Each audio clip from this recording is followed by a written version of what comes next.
Olá, amigos do canal. Existe uma aula muito antiga, porém, enfim, bastante completa de anti-inflamatório no nosso canal. E eu queria falar um pouco, na informalidade, algumas especificidades sobre anti-inflamatórios. Eu tenho visto na minha prática como médico anestesiologista que há um apelo da indústria grande para a utilização dos fármacos anti-inflamatórios não esteroides. Eu já começo com uma polêmica e digo que eu já não uso anti-inflamatórios há mais de 15 anos. Efetivamente, a gente tem que respeitar, não tenha dúvida nenhuma, eu já vou tentar botar uma imagem aqui, no mínimo respeitar a idade do paciente, pacientes idosos, efetivamente nos Estados Unidos 65 anos, mas no Brasil 60 anos. Se tem história de dispepsia ou qualquer alteração gástrica, infelizmente a mortalidade só por gastropatia erosiva, por AINES, é maior do que HIV, linfoma e outras patologias bastante conhecidas.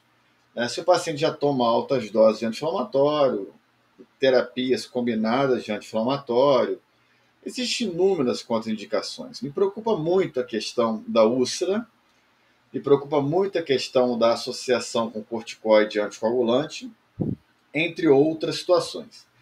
O que, na verdade, eu queria levantar aqui para os senhores, e aí peço que dê a opinião dos senhores, e pode ser contraditória a minha, sem o menor problema, é que eu vejo que os médicos atualmente no Brasil, talvez até no mundo, esqueceram que o anti-inflamatório é um serial killer, sim. É um fármaco que, efetivamente, por mais a gente fala na aula de anti-inflamatório, alguns são seletivos, em tese têm menos efeitos renais e gástricos, porém não é incomum o paciente ter complicações renais, e esse é o grande ponto aqui que eu quero falar, com o anti-inflamatório. Pouco tempo atrás, fazendo uma anestesia num paciente de 70 anos, um colega que estava comigo, eu não vou citar o nome, usou o anti-inflamatório no paciente de 70 anos hipertenso diabético. Eu achei isso uma absolutamente uma iatrogenia, né? Eu não uso anti-inflamatório. E se o paciente é hipertenso diabético, que tem uma chance grande de ter lesão renal, não deve ser usado. A gente não vai ver na prática tão rapidamente uma lesão renal com o anti-inflamatório. Porém, o somatório de situações, a cirurgia, a hipovolemia, outros fármacos, pacientes diabéticos, hipertensos, ele pode desenvolver insuficiência renal no pós-operatório. Até mesmo, vou parafrasear um colega da UERJ, Caricato, que falava sobre dosou sua creatinina hoje, efetivamente o paciente hipertenso e diabético ele nem sabe se ele tem uma tendência, uma predisposição a evoluir com insuficiência renal. Uma vez eu anestesiei um paciente fazer um transplante renal na Universidade do Estado do Rio de Janeiro. Ele era um atleta de 30 anos. Ele apenas tomou uma única dose de anti-inflamatório, um diclofenaco intramuscular, para entrar num jogo com dor de joelho. Jogava aqui no Madureira, um time aqui do Rio de Janeiro.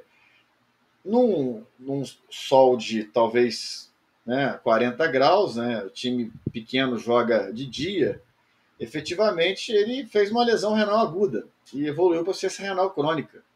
Então, com apenas uma única dose de anti-inflamatório. Então, você imagina os pacientes idosos que tomam anti-inflamatório, a chance de desenvolver lesão renal. Então, eu acho que o anti-inflamatório está muito relacionado, quando eu falo eu acho, é baseado na minha experiência, em pesquisas, e efetivamente o que está descrito na literatura. É muito difícil ir contra os anti-inflamatórios. Quando o Vioxx foi retirado do mercado, o Vioxx da Pfizer, isso correspondia a 1/3 do PIB da Pfizer. Então é muito dinheiro envolvido e muita gente precisa desse medicamento.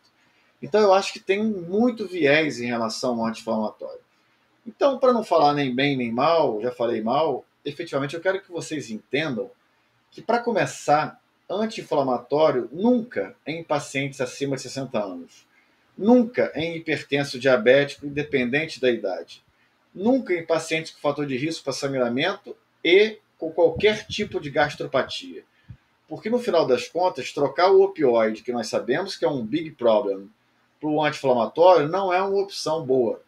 Tá? A opção melhor é anestésicos locais, com ultrassom, guiado por ultrassom, nos diversos nervos periféricos, poupando o paciente de opioide e poupando o paciente de anti-inflamatório.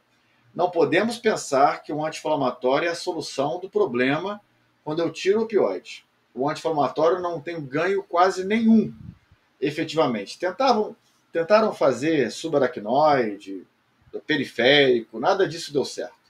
O anti-inflamatório tem seu mecanismo de ação descrito da forma que eu coloquei na aula de anti-inflamatório, que é uma aula muito vista, que inibe a ciclooxigenase, efetivamente os seletivos ou específicos inibem mais a COX-2, com tendência a mais tromboembolismo ou não, mas isso nem é tão relevante no final das contas. A relevância maior é o ortopedista, é o médico clínico.